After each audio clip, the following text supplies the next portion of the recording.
Este relato se titula Los duendes. Desde hace algún tiempo me dedico a ser chofer foráneo de una gran empresa. Desde que entré a trabajar, mi jefe me dio la ruta del norte del país. Me gustaba mucho, pero con el tiempo se empezó a volver muy peligrosa por todo eso del narco. Así que hace unos meses le solicité si había posibilidad de cambiarme. Lo estuve evaluando y finalmente me autorizó mi cambio. Y desde hace 15 días estoy en la ruta del Golfo. Yo me alegré mucho. En casa siempre me esperan mi esposa y mi hijo, y eso me hace sentir más tranquilo. Pero apenas realicé mi primer viaje, tuve una experiencia por demás extrañas, o no sé cómo llamarla, que me ha hecho pensar que el cambio tal vez no fue la mejor idea. Todo esto comenzó desde que les comenté que solicité mi cambio, hace unas semanas, cuando llegué a San Ignacio, un pueblito de Veracruz, junto a la selva. Llegué sin ningún contratiempo y como había sido un viaje muy largo, decidí quedarme hasta el otro día para descansar. Alquilé una habitación y el camión lo dejé en una pensión al lado del hotel. Apenas entré al cuarto, dejé mis cosas y aunque ya era noche me salí a caminar un rato. Era un lugar bastante agradable, había mucha vegetación y su clima era muy caluroso.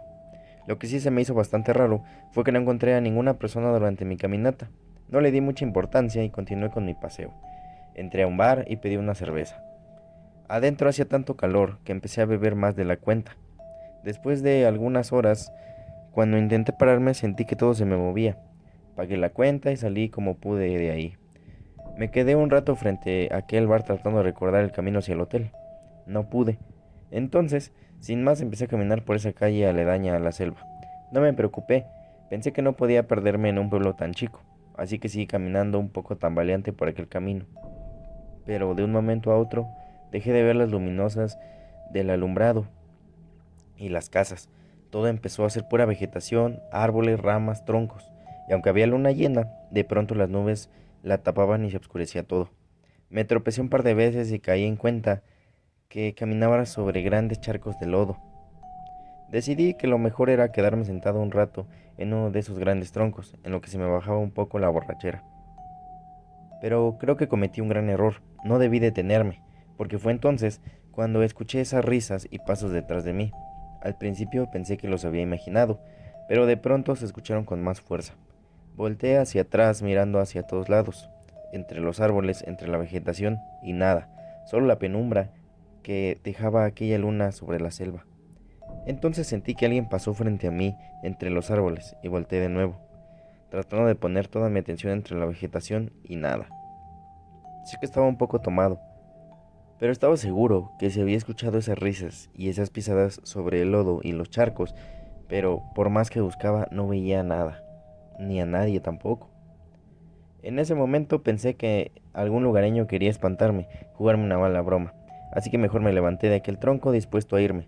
Pero cuando quise dar mi primer paso, me tropecé con una rama y fui a dar de boca sobre el suelo. Alcancé a meter las manos, pero aún así me di un tremendo golpe en la cabeza, y mi cara quedó enterrada entre aquel lodazal y la vegetación. Eso me destanteó por un instante. Intenté quitarme el lodo de los ojos con las manos, pero solo conseguí embarrarlo más. Y fue en ese preciso momento que sentí que alguien se me encimaba sobre la espalda, y sentí como piecitos como de niños, muchos piecitos que brincaban sobre mi espalda, sobre mis piernas y mi cabeza. Pensé que eran algunos traviesos que querían jugar conmigo, pero entonces empecé a sentir muchísimo más peso. Parecía que lo hacían con esa intención, presionarme contra la tierra. No podía respirar bien con la cara pegada al suelo y llena de lodo. Me empezaba a faltar el aire. Llegó un momento dado en que en verdad creí que me ahogaría ahí. Desesperado intenté aventarme con los brazos para despejar mi rostro del piso, pero parecía inútil, hasta que haciendo un esfuerzo enorme logré empujarme hacia arriba y darme la vuelta. Al girarme, empecé a jalar aire a bocanadas con desesperación, mientras limpiaba el lodo de mis ojos con mi camisa. No lo hubiera hecho. ¿Cuál sería mi sorpresa que ante mis ojos aparecieron unos pequeños seres que corrían divertidos hacia todos lados para ocultarse entre la maleza? Pero no eran niños como lo pensé. Algunos tenían el cuerpo desproporcionado, deforme, y la mayoría tenían rostros de viejos. A algunos otros les faltaba una oreja o estaban calvos, y sus risas incesantes parecían los de niños jugando. Aún escondidos entre los árboles y la vegetación, vi sus ojillos amarillos que me miraban burlones. Estaba aterrado, no comprendía qué estaba pasando. Yo creo que en ese momento hasta la borrachera se me bajó. Me paré lo más rápido que pude y empecé a correr como un loco entre los árboles y la vegetación, tropezando con ramas, piedras y lodo. Sentía que venían detrás de mí.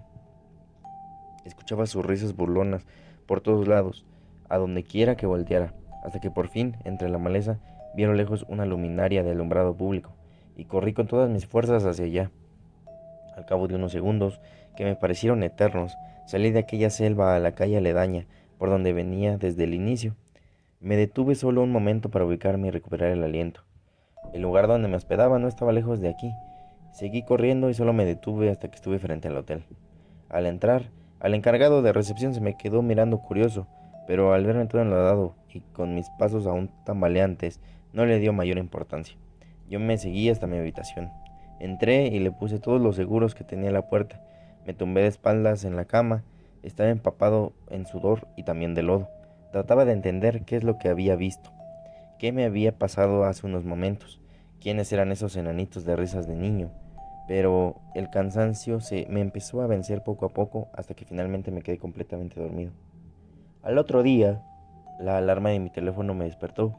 Sin abrir los ojos empecé a buscar las llaves de mi camión en las bolsas delanteras de mi pantalón. No estaban.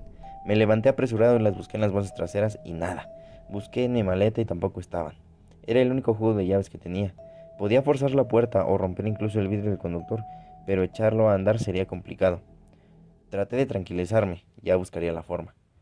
Lo más importante era irme de ahí lo más pronto posible. Me di un baño y preparé mis cosas para el regreso.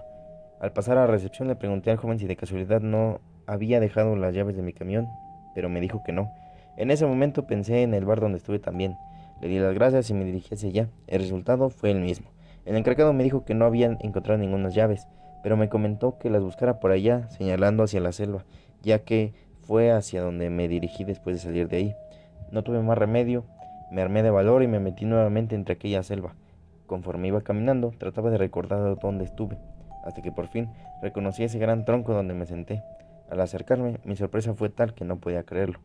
Sobre el lodo seco estaba la figura de todo mi cuerpo boca abajo, y alrededor de esas decenas de pisaditas de aquellos seres, me acerqué con temor, pero tuve mucha suerte. Cerca de donde me pegué en la cabeza, encontré semienterradas en la tierra las llaves de mi camión. Respiré aliviado, pero justo al tomarlas volví a escuchar aquellas risas aterradoras entre los árboles. Me paré rápidamente y salí de aquella selva lo más pronto que pude. Recogí mi camión y salí de aquel pueblo. No le comenté absolutamente a nadie del trabajo lo que me había pasado. Pensé que me tomarían por loco y que se burlarían de mí. Y al parecer todo estuvo bien, pero en los últimos días he llegado a encontrar huellas de manitas sobre el parabrisas y de piecitos sobre el cofre del camión. Así que esto podría continuar.